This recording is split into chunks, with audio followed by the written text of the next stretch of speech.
How to see your account history on Instagram.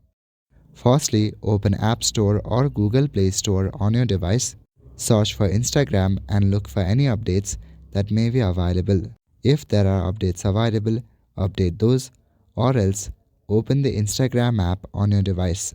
On Instagram, make sure you are logged in to your account. From the bottom panel, click on your profile icon to go to your profile section. Now go to the settings and activity of your profile. Here select the option Your Activity.